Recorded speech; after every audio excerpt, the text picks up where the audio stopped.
Hello students, आप सभी का आपके अपने यूट्यूब चैनल व्यास क्लासेस में स्वागत है। जैसे कि अभी हम लोग क्लास 10th का इकोनॉमिक्स पढ़ रहे हैं और इकोनॉमिक्स में अभी हम लोग पार्ट 3 पढ़ रहे हैं। जैसे कि पिछले वीडियो में हम लोगों ने वस्तु विनिमय के बारे में पढ़ा था। वहां पर हम लोगों ने वस्तु विनिमय में क्या पढ़ा था कि देखिए, पहले के जमाने में मुद्रा नहीं था, तो किसी भी वस्तु को लेने के लिए हमको उसके बदले दूसरा वस्तु देना पड़ता था। यानी पहले के जमाने में क्या होता था, वस्तुओं का आदान प्रदान होता था और इसे ही हम लोग वस्तु विनिमय कहते थे। और आपने अभी तक हमारा पिछला लेक्चर नहीं देखा तो पहले उसे देख लीजिए। और देखिए, आज का जो हमारा क्वेश्चन है बहुत ही इंपॉर्टेंट है। देखिए, आज का क्या मैं आपको जितना भी क्वेश्चन बताऊंगा ना, सब क्वेश्चन इंपॉर्टेंट ही है। ठीक है, सब आपके एग्जाम के पॉइंट ऑफ व्यू से बहुत बहुत बहुत इंपॉर्टेंट है। तो चलिए हम लोग देखते हैं आज का क्वेश्चन। देखिए, आज का क्वेश्चन कुछ इस प्रकार से है, क्या है कि मुद्रा आवश्यकताओं के दोहरे संयोग की समस्या को किस तरह सुलझाती है, अपनी ओर से उदाहरण देकर समझाइए। यानी ये जो मुद्रा है, ठीक है, जैसे पहले वीडियो में हम लोगों ने मुद्रा के बारे में भी जाना था, तो ये जो मुद्रा है ये आवश्यकताओं के दोहरे संयोग की समस्या को किस तरह सुलझाती है, अपनी ओर से उदाहरण देकर समझाइए। मतलब ये मुद्रा के बारे में बताना है कि जो भी आपको आवश्यकता है या दोहरे संयोग की समस्या को किस प्रकार से सुलझाता है और आपको अपने तरफ से एक एग्जाम्पल देकर आपको समझाना है। तो चलिए सबसे पहले हम लोग देखते हैं इसके आंसर को। इसका आंसर क्या कहता है कि पहले के जमाने में मुद्रा नहीं थी, बात सही है। उस समय किसी वस्तु को लेने के लिए दूसरा वस्तु देना पड़ता था, अर्थात वस्तुओं का आदान प्रदान होता था। इसे वस्तु विनिमय कहते हैं। ठीक है, मतलब पहले के जमाने में तो पैसा नहीं था, मुद्रा नहीं था, तो उस टाइम अगर हमको कोई भी वस्तु लेना है तो उसके बदले हमको क्या करना पड़ता था, दूसरा वस्तु देना पड़ता था। यानी पहले के जमाने में वस्तुओं का आदान प्रदान होता था और इसे ही हम लोग क्या कहते हैं, वस्तु विनिमय कहते हैं। तो देखिए, वस्तु विनिमय क्या है कि वस्तु विनिमय से हम लोग जो दोहरे संयोग की समस्या है उसको हम लोग नहीं सुलझा पाते हैं। वही चीज यहां पर लिखा है कि वस्तु विनिमय आवश्यकताओं की दोहरे संयोग की समस्या को नहीं सुलझा पाती है, जबकि मुद्रा आवश्यकताओं के दोहरे संयोग की समस्याओं को बड़ी आसानी से सुलझाती है।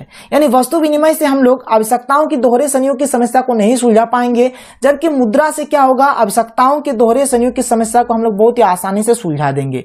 अब ये क्या है, क्या कंसेप्ट है, सब चीज आपको समझ में आएगा। पहले आप इस एग्जाम्पल को ध्यान से देखिए। ठीक है, देखिए यहां पर लिखा है उदाहरण, क्या बोल रहा है कि राम तथा मोहन दो आदमी हैं।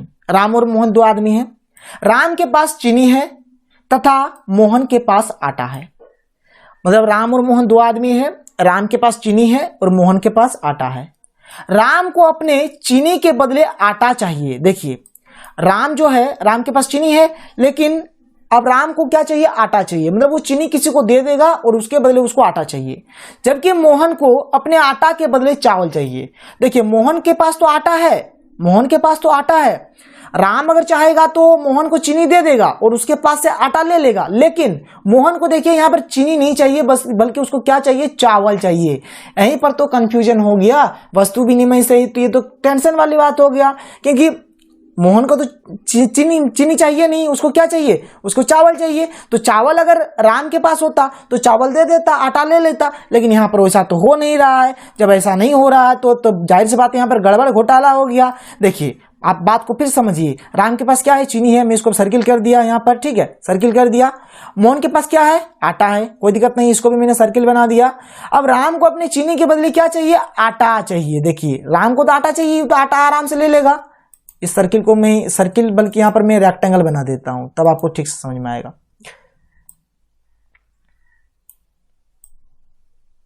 ठीक है, राम और मोहन दो आदमी है, राम के पास चीनी है तथा मोहन के पास आटा है। राम को अपनी चीनी के बदले आटा चाहिए, जबकि मोहन को अपने आटा के बदले चावल चाहिए।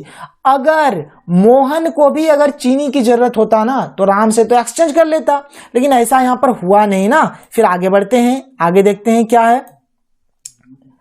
राम तथा मोहन अपनी वस्तुओं का आदान प्रदान नहीं कर सकते हैं। जाहिर सी बात है, नहीं कर सकता है, क्योंकि दोनों का तो इच्छा पूर्ण नहीं हो रहा है यहाँ पर, क्योंकि दोनों के पास ऐसा वस्तु नहीं है कि दोनों की आवश्यकता पूरी हो सके। बात समझ रहे हैं कि दोनों के पास इस तरह का सामान नहीं है कि दोनों का आवश्यकता पूरा हो जाए। राम ऐसा आदमी खोजेगा जिसके पास आटा हो तथा जिसे चीनी चाहिए, तथा मोहन भी ऐसा आदमी खोजेगा जिसके पास चावल हो तथा जिसे आटा चाहिए। बात समझ रहे हैं कि तब न दोनों का इच्छा यहां पर पूर्ण होगा। अतः वस्तु दोहरे संयोग की समस्या को नहीं सुलझा पाती है। इसी से हमको पता चल रहा है कि मतलब वस्तु विनिमय द्वारा यानी वस्तु से हम लोग दोहरे संयोग की समस्या को नहीं सुलझा पाएंगे। अगर मान लीजिए यहीं पर अगर उन लोगों के पास क्या होता, मुद्रा होता, देखिए यहाँ पर लिखा गया है कि यहाँ पर नहीं सुलझा पाती, यहां तक तो हो गया, परंतु मुद्रा से यह सारी समस्याएं आसानी से सुलझ सकती है, क्योंकि हम किसी भी वस्तु को बेचकर मुद्रा प्राप्त कर सकते हैं और उसी मुद्रा से कोई दूसरा वस्तु खरीद सकते हैं। बात समझ रहे हैं? अगर पैसा होता तो कुछ भी यहाँ पर दिक्कत नहीं होता। जैसे कि आप देख सकते हैं, जैसे मान लीजिए अगर पैसा होता तो जैसे राम के पास चीनी है तो वह चीनी को बेच देता और उसको पैसा मिलता। जिस प्रकार से मोहन के पास आटा है तो मोहन आटा को बेच देता और उसको पैसा मिल जाता। तो क्या कर लेता यहाँ पर, तो राम को जब मतलब पैसा मिल जाता तो वह उस पैसा से आटा खरीद लेता और मोहन क्या करता, अगर उसको पैसा मिल जाता तो वह उस पैसा से चावल खरीद लेता। तो यहाँ पर किसी को भी कोई परेशानी नहीं होता। लेकिन वस्तु विनिमय द्वारा ये बहुत ही मतलब समस्या है वाली बात है, क्योंकि आपको उस तरह का आदमी खोजना होगा कि आपको क्या चाहिए और उसे क्या चाहिए, यानी दोनों यहाँ पर मैचिंग होना चाहिए, यहाँ पर दोनों मैच होना चाहिए, तभी आप वस्तु विनिमय कर सकते हैं। नहीं तो अगर आप एक को कोई दूसरा चीज चाहिए, आपको कोई दूसरा चीज चाहिए, तो कभी भी आप वस्तु विनिमय कर ही नहीं पाएंगे।